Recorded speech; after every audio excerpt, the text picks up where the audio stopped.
সহিহুল বুখারীর রাইটার আল্লামা মুহাম্মদ ইবনে ইসমাইল বুখারী এর মধ্যে হাদিস নোট করেন।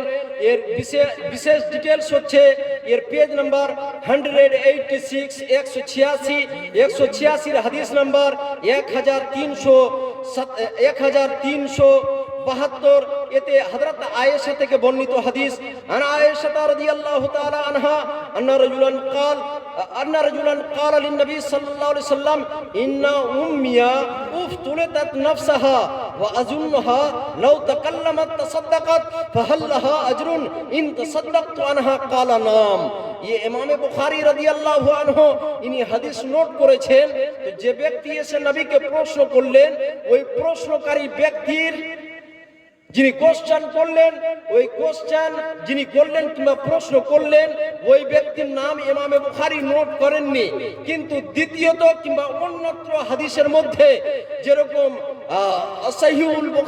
সহিহুল মুসলিম ইত্যাদি বইয়ের মধ্যে উনার নাম নোট করা হয়েছে, এবং গালেবান ইমামে বুখারী উনার নামকে আবার অন্যতর কোন স্থানে উনি নোট করেছেন, আমার হাওয়ালা মনে আসছে না। তো উনার নাম আমি বলে দিই, উনার নাম হচ্ছে হযরতে সাদ ইবনে মুআজ। হযরতে সাদ ইবনে মুআজ, উনার মা হঠাৎ করে ইন্তেকাল করে গেলেন। ইতিপূর্বে এই হাদিস নিয়ে আলোচনা রেখেছিলাম, শর্টে বলে দিচ্ছি।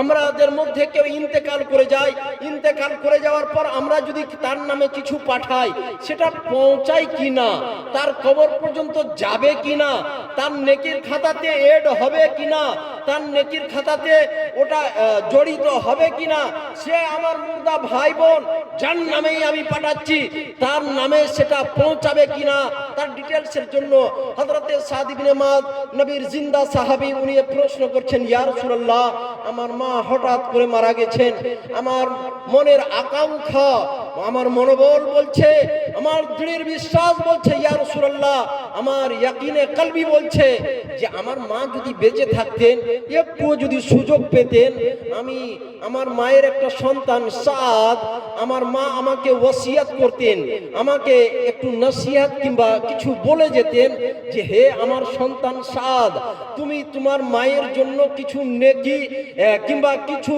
নেকির সমতুল্য কোন সদকা, দান, খেরাত ইত্যাদি করিও। ইয়া রাসূলুল্লাহ, আমার মা হঠাৎ করে মারা গেছেন, এই মোমেন্টে আমি কি করব? ইয়া রাসূলুল্লাহ, যদি আমার মায়ের নামে কোনো দান খেরাত আমি করি, আমার মা কি ওর নেকিটা পাবে? নবী করিম আলাইহিস সালাম উত্তর দিলেন, হে নবীর সাহাবী সাদ ইবনে মুআজ, মনে রাখবে এবং গোটা বিশ্ববাসী মনে রাখো, যেই নেকির কাজ তুমি মুর্দার নামে করবে, সেই নেকি মুর্দা পর্যন্ত অবশ্যই পৌঁছে যাবে।